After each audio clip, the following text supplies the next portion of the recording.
میں یہ ہمارے رولز کا حصہ ہے، جو ڈاکیومنٹس ہیں یا کاغذات نامزدگی ہیں، کیونکہ آئین نے ہمیں کہہ رکھا ہے کہ آپ نے صاف، شفاف، کرپٹ پریکٹسز سے پاک الیکشن کروانے ہیں، تو یہ ہمارے لیے کام چھوڑ دیں، آپ نہ کریں۔ نہیں مانی گئی ان کی، لے لیا ہے انہوں نے، کہا کہ جی ہم تبدیلی کریں گے اس کے اندر، آپ کون ہوتے ہیں کہنے کے لیے؟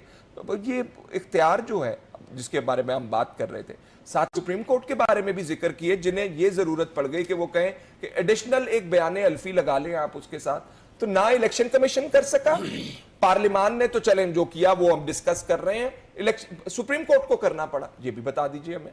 دیکھیں سپریم کورٹ تو ان پاورز لیجسلیشن تو نہیں کرتی ہے، 189 190 آف دی کانسٹیٹیوشن۔ اب ایک میٹر ان کے پاس کیا، کیس کیا، انہوں نے سو موٹو اس میں پاورز ایکسرسائز نہیں کی، ایک کیس کیا انڈر آرٹیکل 185(3) میں، جو نیچے سے ہائی کورٹ کے کیس کے خلاف۔ وہ اب کورٹ اس بات پہ کنسسٹنٹ ہے کہ الیکشن کی ڈیٹ چینج نہیں ہونی چاہیے، یہ 25 تاریخ رہنی چاہیے۔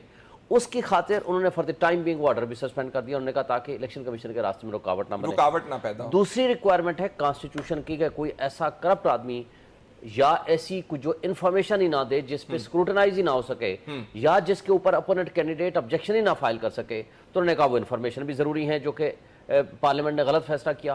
اب اس کا وے آؤٹ نکالا کورٹ نے، وے آؤٹ یہ نکال دیا ایگزیکٹلی وہی انفارمیشن جو ریکوائرڈ ہے under the constitution previous candidate کو، کوالیفیکیشن اینڈ ڈسکوالیفیکیشن، وہ انہوں نے کہا ان سے ایفیڈیوٹ لے لیجئے۔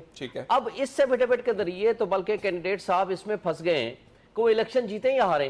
اگر کل کلاں یہ ثابت ہو جائے کہ یہ ایفیڈیوٹ جھوٹا ہے تو اس کے خلاف پروسیڈنگز ہو سکتی ہیں کنٹیمپٹ آف کورٹ کی اور پرجری کی بھی۔ لہٰذا وہ جو ایفیڈیوٹ ہے وہ کینڈیڈیٹ اپنے آپ کو بچاتے بچاتے زیادہ سختی میں آ گیا۔ 62(1)(f) کے تحت جو ہے ڈسکوالیفیکیشن